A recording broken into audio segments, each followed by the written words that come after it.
तो चलो आज की वीडियो में बनाना सीखते हैं एक ऑर्गेनाइजर। ये वीडियो कोई ऐसा वैसा वीडियो नहीं है, क्योंकि वीडियो देखने के बाद आप कोई भी ऑर्गेनाइजर को बनाने की मेथड समझ जाओगे। रिसेंटली हमने एक पंप फिट किया था, तो उसी का बॉक्स मैं यूज करने वाली हूँ। तो किसी भी बॉक्स को रीयूज करने का सबसे पहला स्टेप होता है फ्लैप्स को सेपरेट करना। इससे बेसिकली हमको ये आइडिया आएगा कि हमारे पास जो कार्डबोर्ड है वो सफिशिएंट है भी या नहीं।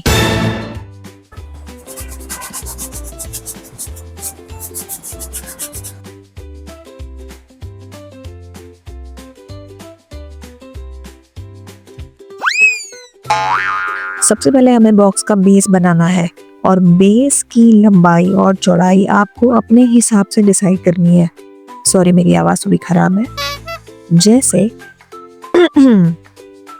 जैसे मुझे चाहिए 12 सेंटीमीटर का एक बॉक्स और मुझे ऐसे 2 बॉक्सेस चाहिए, तो टोटल रिक्वायरमेंट है 24 सेंटीमीटर की। लेकिन बॉक्सेस के साइड में और बीच में मुझे सपोर्ट भी डालना होगा, इसीलिए हाफ सेंटीमीटर की गैप्स हमें छोड़ने होंगे। हाफ सेंटीमीटर ही क्यों? देखो, वो डिपेंड करता है कि आपका कार्डबोर्ड कितना थिक है। सो टोटल हुआ 25.5 सेंटीमीटर। डेप्थ भी मुझे 12 सेंटीमीटर ही चाहिए, तो मैं 13 सेंटीमीटर वाइड कट करूंगी, क्योंकि 0.5 सेंटीमीटर तो पीछे सपोर्ट पे लगाने में चला ही जाएगा। मैं बस हाफ सेंटीमीटर एक्स्ट्रा ले रही हूँ। देखो, अब एक बेसिक सी बात है, जो मेरा बेस होगा उतना ही तो मेरा टॉप होगा। जैसे एक घर में जितना फ्लोरिंग होता है उतनी ही सीलिंग होती है। तो बेसिकली एक ही डायमेंशंस के मैंने 3 पीसेस कट कर लिए हैं, मतलब 25.5 सेंटीमीटर बाई 13 सेंटीमीटर। ओके, जैसे हमने बेस, टॉप और पीछे का सपोर्ट बनाया है, वैसे ही हमें साइड की दीवारें भी बनानी होंगी। हाइट तो आपको पता ही है, डेप्थ भी पता है, बस उसी मेजरमेंट्स को यूज करके साइड्स बनाने हैं।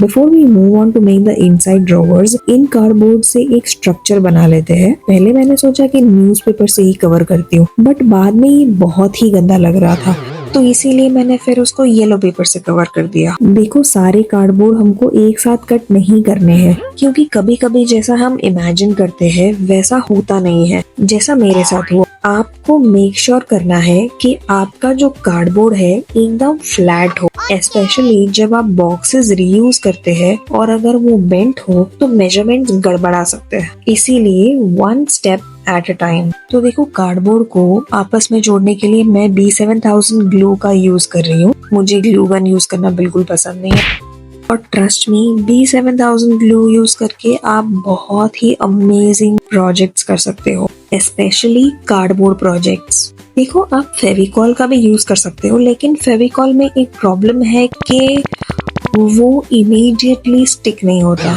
जबकि B7000 इमीडिएटली स्टिक होता है। आप उस पोजीशन में मे बी वो कार्डबोर्ड को 10-15 सेकेंड पकड़ के रखना पड़ता है, अदरवाइज अमेजिंग रिजल्ट्स। चलो, अब अंदर की ड्रॉवर्स बनाते हैं। सबसे पहले आपको बॉटम कार्डबोर्ड कट करना होगा, उसके बाद साइड्स और लास्ट में बैक साइड और फ्रंट साइड का कार्डबोर्ड कट करना होगा। जो साइड का कार्डबोर्ड है और जो बॉटम कार्डबोर्ड है एकदम अलाइंड होने चाहिए, मतलब एक लेवल में होने चाहिए। अगर वो एक लेवल में नहीं होंगे तो फ्रंट वाला जो कार्डबोर्ड है, मतलब आपका जो मेन डोर होगा, चिपक नहीं पाएगा।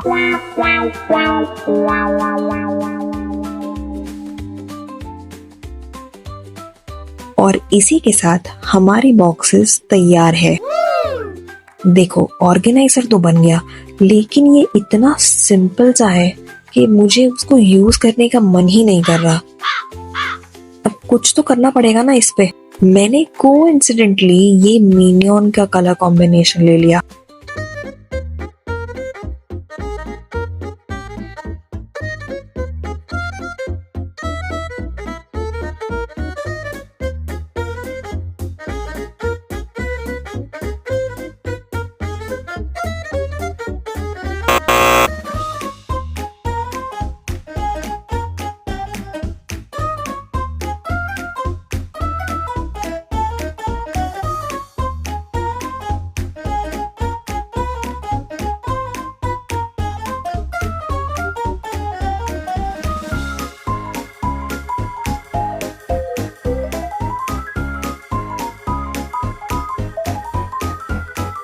अब ये ऊपर का ढक्कन भी बहुत खाली सा लग रहा है, पता नहीं मेरा पेट ही नहीं भर रहा है। देखो मैंने बीच बीच में ब्रश पेन्स का यूज किया है। अब ब्रश पेन्स का तो आपको पता ही है, एक बूंद पानी गिरा नहीं पूरा रायता फैल जाएगा।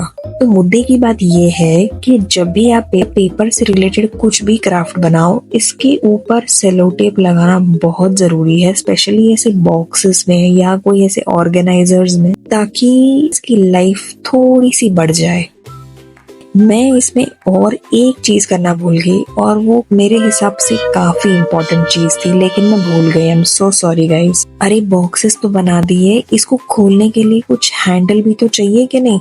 अब लास्ट मोमेंट मुझे जो भी सूझा मैंने कर दिया। नेक्स्ट वीडियो में मैंने सोचा है कि मैं 2 स्टोरी वाला ऑर्गेनाइजर बनाऊंगी। अब पता नहीं कैसा बनेगा, लेकिन देखते हैं।